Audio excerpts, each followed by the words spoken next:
Hi, folks. Got an absolutely fantastic guest on today. It is comedian. Do I say comedian or comedian? I don't know what's Oh, what. comedian, please. Yeah, Or I don't know what's. comedian. You can't. Comedian. I don't know. It just sounds a bit like, hello, love.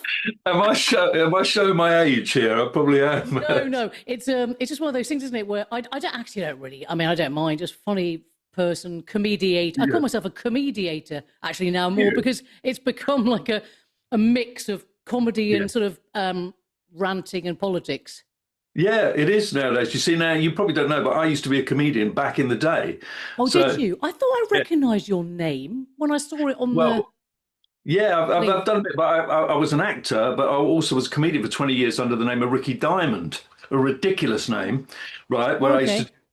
Yeah, so I used to do the clubs, the Yeah. holiday camps, a bit more of the old style. Then I moved on to the alternative circuit and Yes. did that for about 5 or 6 years. So you have my complete sympathy in everything that you do. Sympathy and condolences. It's a weird, I mean, as you know, it's a Very weird weird. thing. And when, because I did it, played all the clubs pretty much for 10 years. God. So from sort of from 2011, 2012 onwards. Mhm. And then my husband, Right. very sad, he was my manager, Yeah. Terry, my gorgeous Yeah. Terry, very sadly died at the Oh, end yeah. of 2018. Right. So we'd built up this over time, this really great thing where he'd book the gigs. I'd do Yes. Edinburgh, I'd do all the clubs. So we had like a really sort of like that was our life. Yeah. And then it just went to shit when he was diagnosed with cancer, Yeah. and then a year later died. Oh, And then of course a year after that, not long after yeah. that, the shit show, the COVID Yes. scamdemic reared its ugly head. Which which was great fun, wasn't it? Am I remembering that you got arrested and thrown in the back of a van at one point? I Is that got correct? arrested. In fact, I should say that many far more courageous people than me got arrested in Mhm. 2020, from sort of Yes. 2020 onwards. Yeah. My arrest was June 2023 outside Yeah. the Covid Enquiry. Matt Hancock was inside. So I went Oh, down to meet a few of my fellow protesters, the yellow mhm. boards. There was only Yeah. about, what, four of us, I think, four or five of us. Mhm. And I did swear quite a lot. Yeah. There was quite a lot of fucks and whatever, Yeah. understandably. All the press were there for Hancock. And Yeah. then this policeman said, if you swear again, I'm going to have to arrest you. And I said, are you fucking joking? Well, he wasn't. He was not. It was not the policeman's humour, because Right. then literally I was like, and I thought, honestly, Liam, I Mm. thought in my head, so it's candid camera. Someone's going to go, oh, don't be, of Right. course we won't. And then they tried to get me in the back of the proper police van, with the Mhm. grill, but I Yeah. get Yeah. claustrophobic. So they got me in a minivan. Mhm. So I was sat between these two coppers, and then we drove down to Holborn Police Station. And even then, I was thinking, oh well, they'll probably just have me in a kind of in the foyer Right. area. Like, you can see how I'm not really au fait with No. the terminology of the police station in the waiting area. And Yeah. because I thought, well, I've said, I've done that, but I should add as well. By the way, I was talking a lot about the Nuremberg Code and the Right. Yes. vaccines and the Yes. lockdowns had Yeah. violated very Yes. basic moral Yes. principles. So it wasn't just me swearing. I was Yeah. talking about Yeah. the crimes against humanity. Yeah. And then the next thing I know, the desk sergeant says, "Oh yeah, put her in cell number 3." I was thinking, cell number what? Is this a fucking what the fuck? And then 17 hours later, so I was No. in. Then the duty solicitor said, "Oh, you'll get a slap on the wrist. It's your first arrest. They'll give you maybe a few hours and then a fine, and then you Right. can challenge it later on, 90 quid fine, which a lot of, by the way, Yes. people in 2020 onwards, as you know, got fines and whatever the Yes. fuck. People are Yeah. still, I think, challenging a lot of them. Yeah. And then about 6 hours went by, and I thought, this doesn't feel right at all. Yeah. And then another duty solicitor on the phone said, it's an unlawful, this is wrong, this is an unlawful arrest because you haven't committed any crimes. Right. Um, I mean, were you handcuffed when you first went into the van? Did they no, handcuff you? They I was didn't. not cuffed. No. And in Right. fact, so 17 hours, and I had some Nigerians, I had some drug, I assume, I'm not going to cast any aspersions, I'm No. Good. assuming drug dealers, and all I could hear was, no comment, bro. No comment. And they're obviously shouting to each other. They were like Nigerian Teletubbies. And I just was there on my mat, with the Crime Watchers logo above me, the advert for Crime Watchers. So I'm thinking, this is very sort of, like, because I haven't been obviously in a police cell before. And then when one of them did tell me, one of the other coppers did sort of, because it was really sweet. One of them didn't want to shut the door. He didn't when I first went in, because he knew I was claustrophobic. So he said, well, just read, meditate, try and kind of keep calm. And then he went off duty, and then the right fucking Jobsworths came on, and then they closed. There's 2 windows in the cell door. There's a square one for the food and everything and drink, and then there's a little tiny round one, and he left the round one open. And then when the Jobsworth came on, he shut the round one. What was the food like? Was the food any good? Did you get fucking awful? They bought me. I was again so naive. So I was like, oh, that sounds nice. Because one of them went, "Boy, we got bolognese." I tell you what, I'll bring you bolognese and tuna bake. And then so he shoved, because I hadn't eaten, since 9 o'clock that morning, and it was already getting on to 5, 6. So I was a little bit like, I'd had some custard creams with with a cup of tea. Yeah. But it was and he put the food in, and I kind of went like this. I went, ooh. Even though I was starving, I was like, and then I thought, maybe I don't want to eat it, because if I then have to go to hospital because I don't feel very well, I'll be less safe with medics, given what we know about the last 5 years, than I would be in a police cell, which is an extraordinary thing to think, that you're not going to be safe.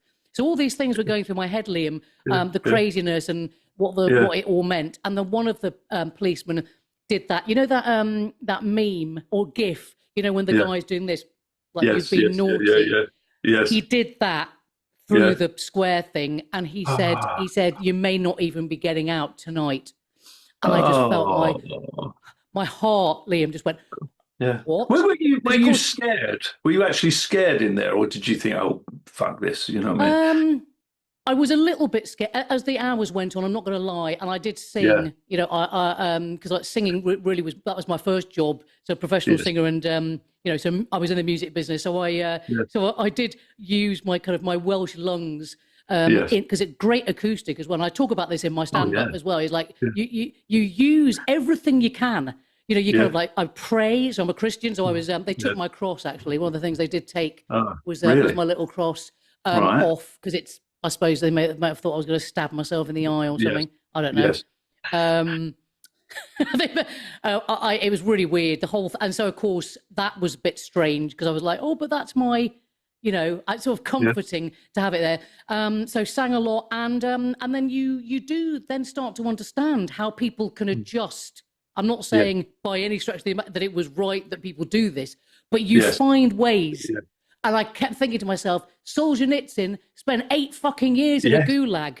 Yeah. You're in Holborn Police Station in 2025 with a custard cream, and so I tried to get all this thing of like, come on, guy, come on. There's people who've been, as we know, been arrested and given a couple of years recently. The Lucy Connolly and various other people, and you just think, actually, Abs, if you had to, if you had to really find the tough in you, you can do it, but it's not a pleasant experience. Not when you're claustrophobic.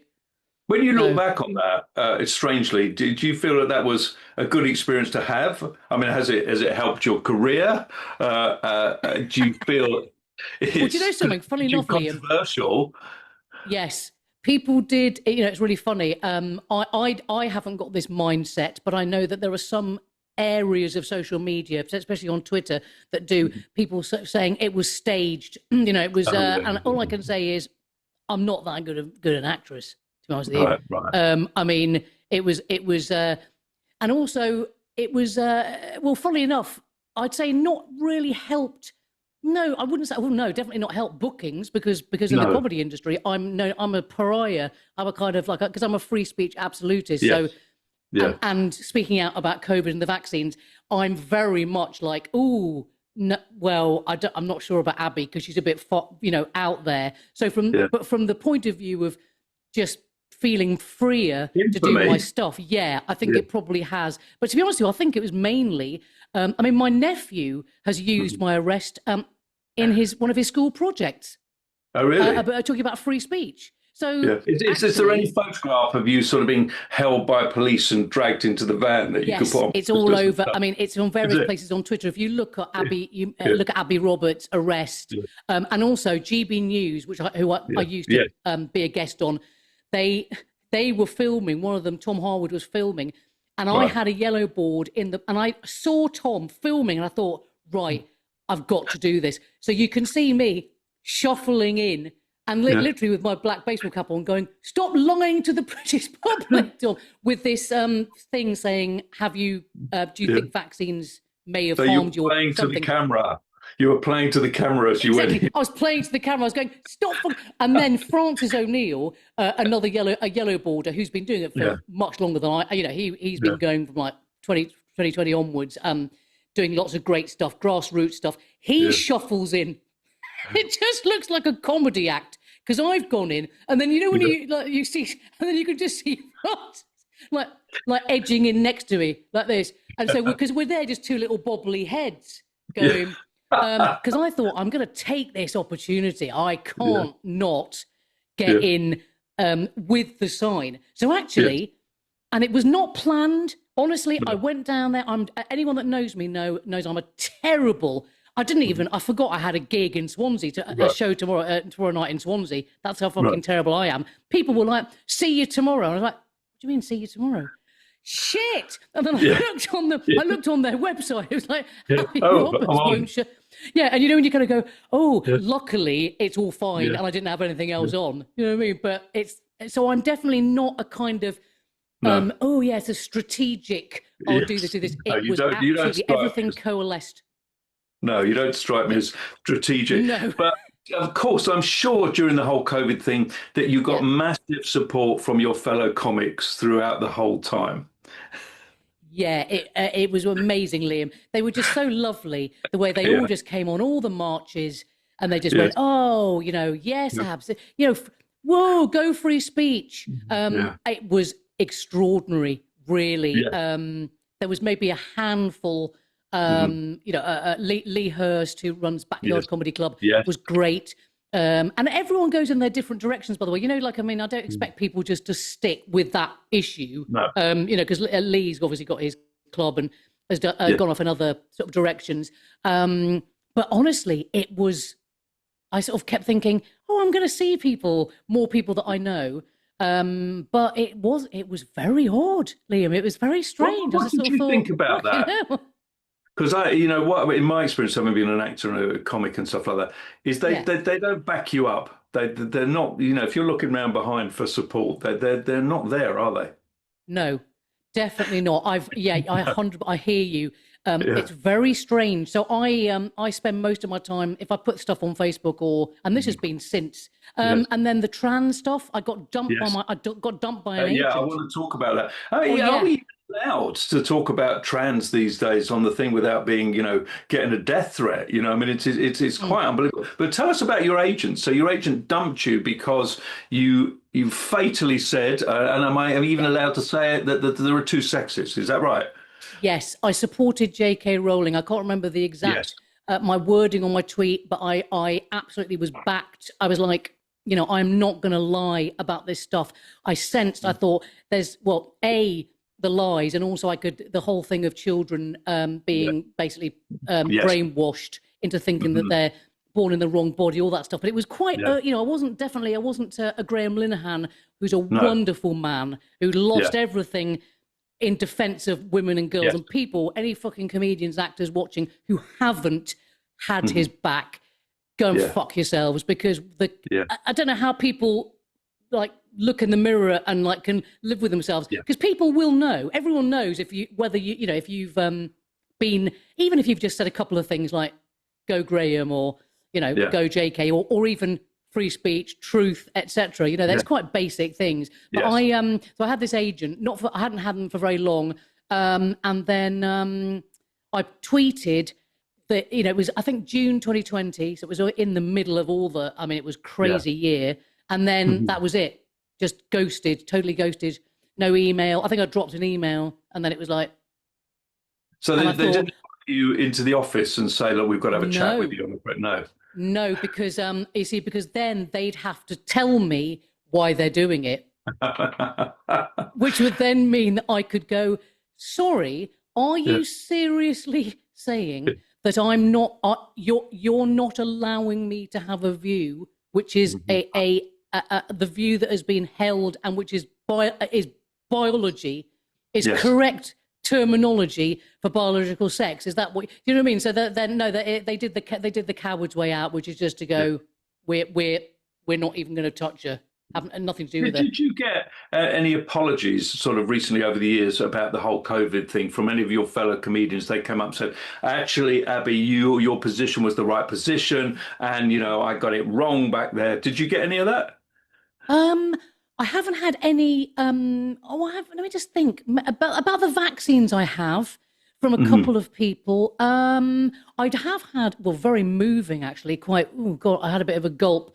The wife of a well-known comedy promoter. Obviously, I'm not going to name any names. Right. Who wrote to me and said it's been a nightmare because she takes my position and then. Other people take other positions, and it's just, and she just said, I don't know what to do. So I've had to give people, so when I say I've been happy to do it, just kind of keep them buoyed up and stuff. Yeah, so I've had a few people who kind of, but still, there's still quite a lot of, I don't understand.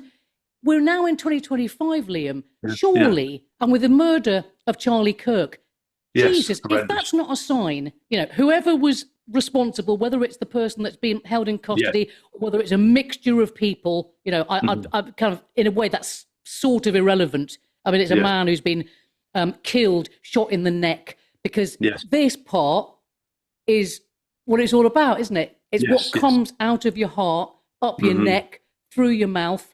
So the muzzles, the masks, which, by the way, Charlie Kirk was very against all that stuff. All the wasn't he? I didn't realise that.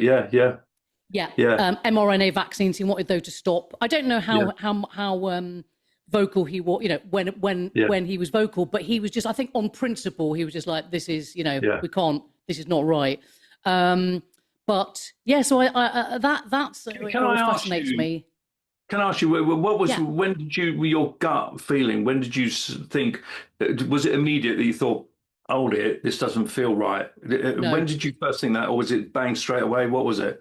No, well, because my husband died, he had lung cancer, and then during that time, my mum, who'd also been ill for a very long time, progressive lung disease, bless her, she then died very early 2020. So just when the kind of Chinese were kind of like messing around, and there were all those sort of news things. And so when it hit, I was on my own. So I'm widowed and I've just lost my mother. God, you got it tough.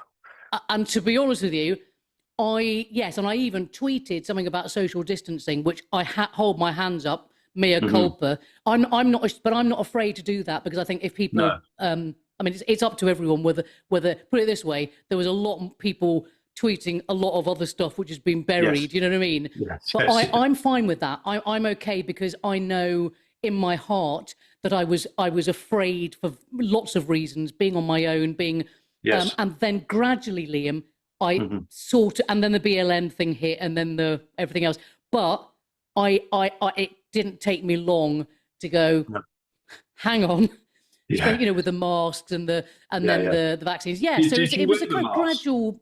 Yeah. Did you wear the mask? Did you ever put the mask on? No. Never wore a mask. Oh, I think I wore one once, but I was having a hospital procedure, so it was a bit like, all right, that and then had it under my nose. But no, and if I even burnt, I had a thing called the Night of the Burning Masks. So I had a couple of like the blue ones, and set fire to them on my patio. And it was the most pathetic bonfire you've ever seen because they're all plastic and there's just it takes ages for them to burn. Absolutely. So that was I think that was 2021. Did you ever follow the lines in the supermarket and things like that? No, I deliberately. I went into. I'm proud to say I used to go into supermarkets, and it's funny because they never stopped me, and I think it's because they were terrified. I think it was because I sort of went, right, I'm going in, head up. Yeah. Here we go. Almost like, yes, they couldn't approach me because there was this kind of force field of, because if you go in and you're a bit like, is it okay if I? So I think, but that was, God, it's weird, Liam. That time was so fucking strange for everyone. But I don't you ever could sit down and have your meal, but then you had to go and put your mask on to go to the bar, to then order, to then come back to take it. And then you kind of go, hang on a fucking minute. That is literally, isn't it, the absurdity of tyranny? I remember because I've spoken about this, the tyranny. That's why great writers and sort of take the piss out of the like Arturo Ui, the absurdity of tyranny, the absurdity of rules that everyone, not everyone, but in your gut, you think that's bullshit. Yes. But propaganda was strong though. So I have no, I love my fellow man. I mean, this is by the way, been a bit of a process. Anyone, who had the vaccines, who did any of the stuff, was scared, whatever. God love you, God bless you. Because if we segregate on that basis, then we're like the enemy. We're doing the work of the enemy. I think that's my view.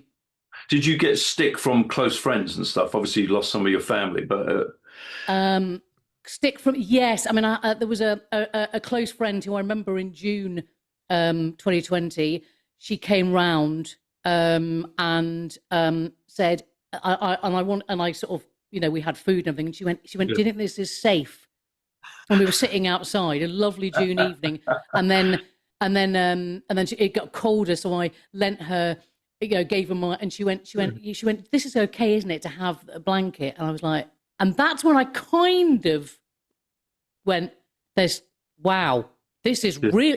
People have really become affected by this, and it didn't, obviously it doesn't make me happy that happened. And I'm not going to lie, I did sometimes just go, oh, for fuck's sake, and take the piss when I was doing my stand up, with the dancing nurses and all that shit. I mean, of course you've got to ridiculous, the dancing.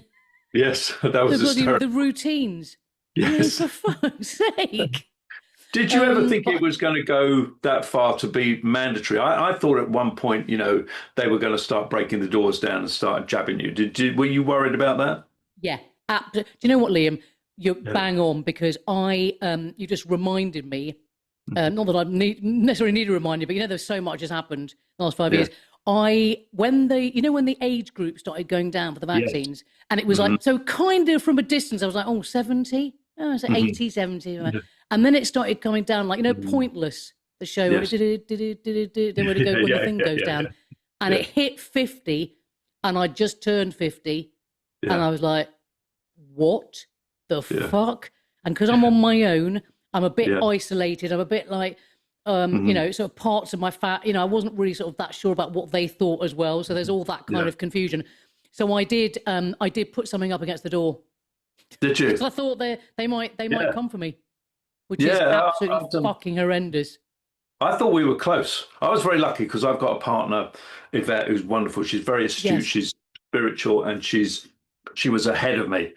And then I understood and the whole thing. So I never wore the masks. I never did anything like that. And I went to all the marches, filmed all the marches. And one of the most amazing marches was when all the nurses came out and they laid all of their uniforms down in Trafalgar Square, which was just astonishing. So I think anybody that stood up took a bit of bottle to stand up, I think, during that period. Yes, it did, particularly early on. Earlier on, when it was like we needed those people, and I got there a little bit later, but still, so we stand on the shoulders of people like the nurses, like the Debbie Hickses who were in the hospital going round, and actually people that platformed the likes of Sucharit Bhakti early on, who were saying, please do not, in his little suite, his from Thailand, he's got such a sweet face, saying, please, this mRNA, this technology, it cannot go anywhere near humans. So, but I also think God, it must have been terrible for people that never saw any of that stuff or had access Yeah. to it, or who people that were just watching this morning, or because Yeah. I had a row with Dr. Edwina Hillary. Curry on Yeah. Good Morning Britain. Right. East 2021. She Yes. wanted the vaccine passports, and so Yeah. I'm at home having done very few of these things, Mhm. and it's funny because it's early in the morning, and you could just see me like probably in my fucking pajama top, and then she's on the other side going, "I do not want the vaccinated anywhere near me in the theatre, on the Yeah. trains. I do not," and I'm just at home going, "What the hell?"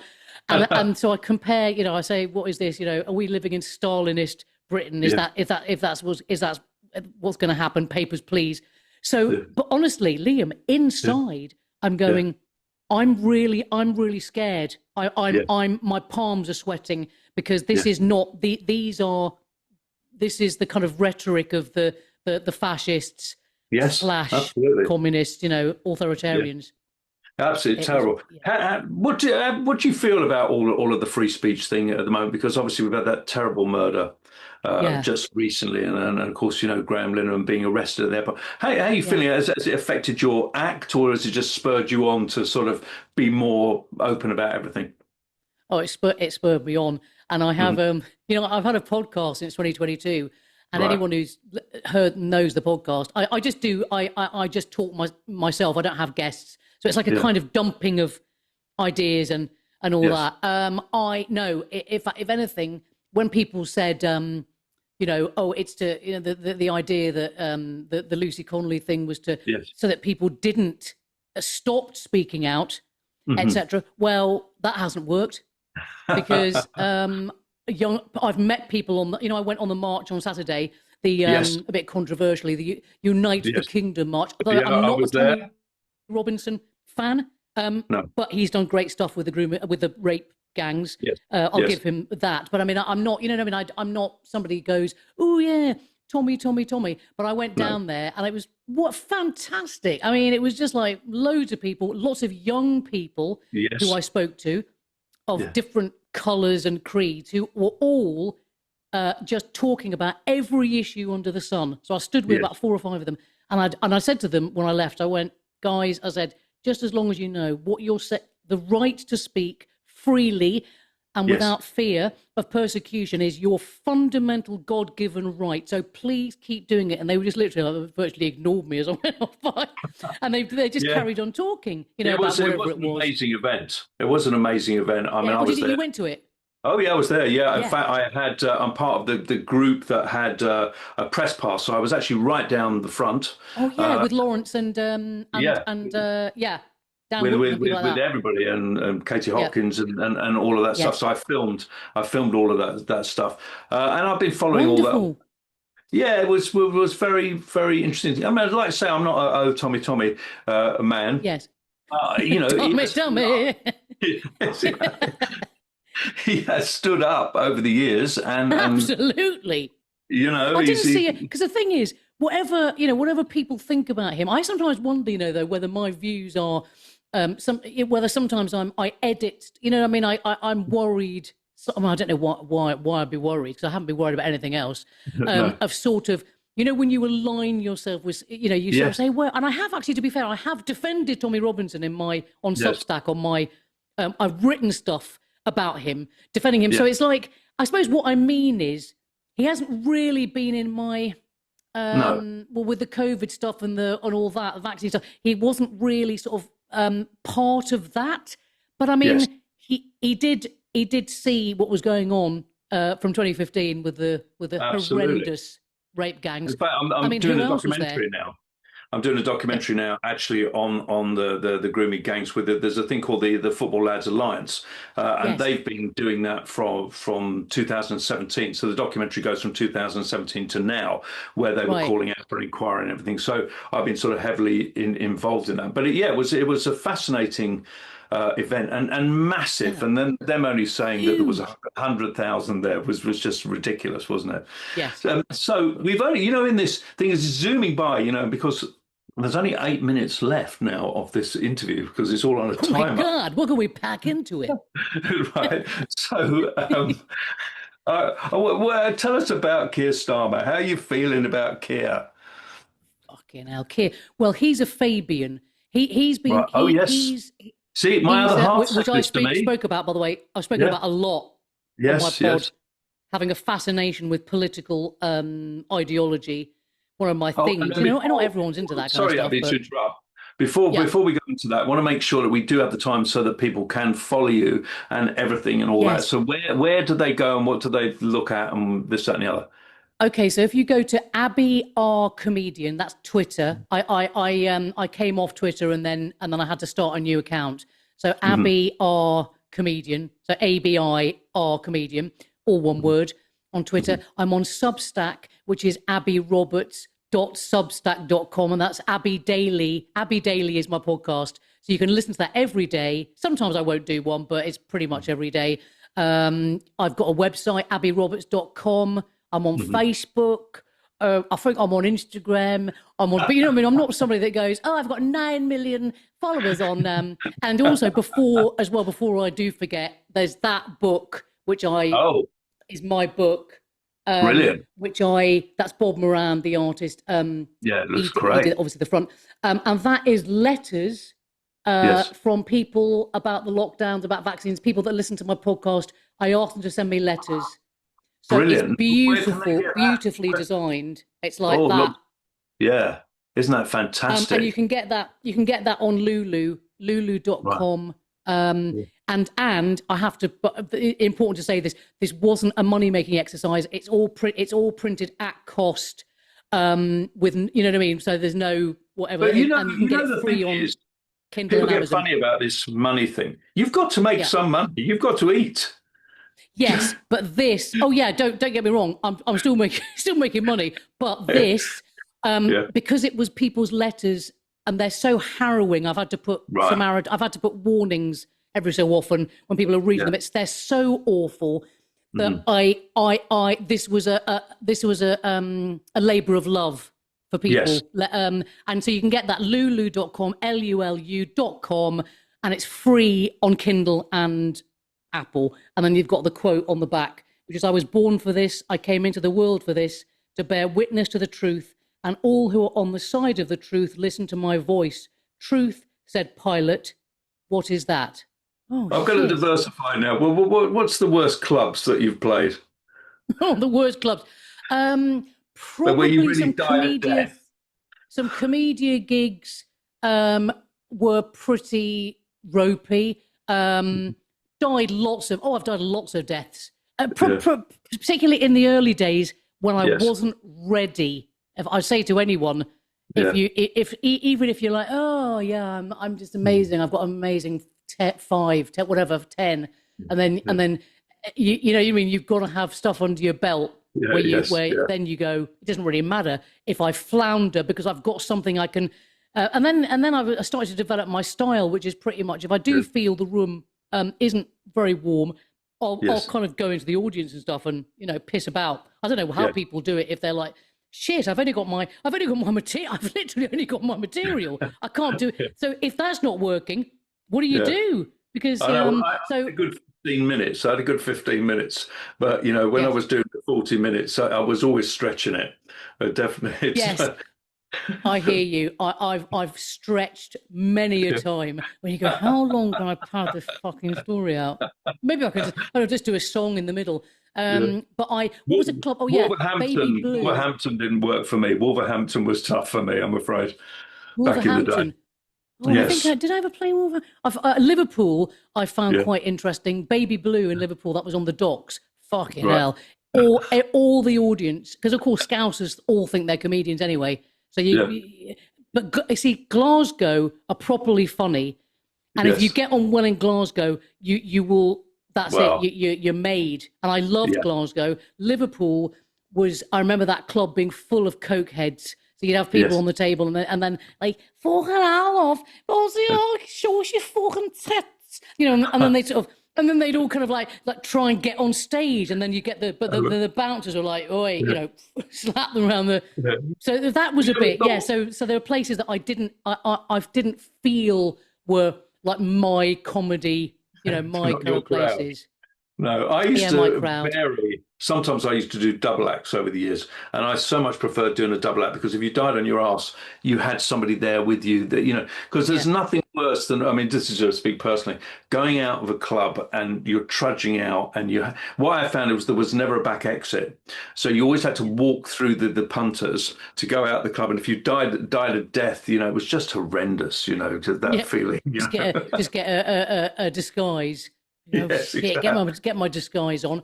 But that's but after the last 5 years, I just think to myself, my God, all that pales into insignificance. It gives you a kind of courage, doesn't it? Life, things that come at you, makes you think, actually, fuck it. Yeah, I mean, if I'm going to have on stage, I remember once kind of going, well, I was expecting a little bit more than this, and then you can turn something that's gone bad into something funny. You know what I mean? If you're kind of like, that's it. So we got under 2 minutes. So do you have optimism for the future, or are you worried? Optimism. No. Well, I'm a glass, definitely a half full person. I'm an optimist. Always have been. Not a nihilist. I don't assume everyone's lying. You know, all human beings are lying. I'm not into the kind of. There are people who don't even think that Charlie Kirk's actually dead. I'm not in that realm of stuff. Yes, I am optimistic because I think the hope lies in the youth, and if we tell them free speech, bodily autonomy, sovereignty, say no to digital ID, absolutely, keep cash, gold, precious metals, and we will persevere. We will persevere. So, we will persevere. We will persevere. Absolutely. Yes. What a fabulous lady, Abi Roberts. So if you haven't heard of her, go to the website, go to a gig, because it's not easy being a comic. And it's not easy standing up when other people aren't. So good for you, Abi. It's been fantastic to speak to you. Can I mention one more gig? Sorry. December the 7th. Yes. Sunday, December the 7th, at Backyard Comedy Club at 3:00 in the afternoon. Sunday, December the 7th. There will be bands. It'll be like a kind of Chris Evans TFI, Thank Fuck It's Friday. Fantastic. So go. See, Abi, lovely to speak to you. It's going to click off any second now. It's not mood and just doing that. But thank you so much. I really appreciate it. It's lovely to meet you. Cheers, mate. And you.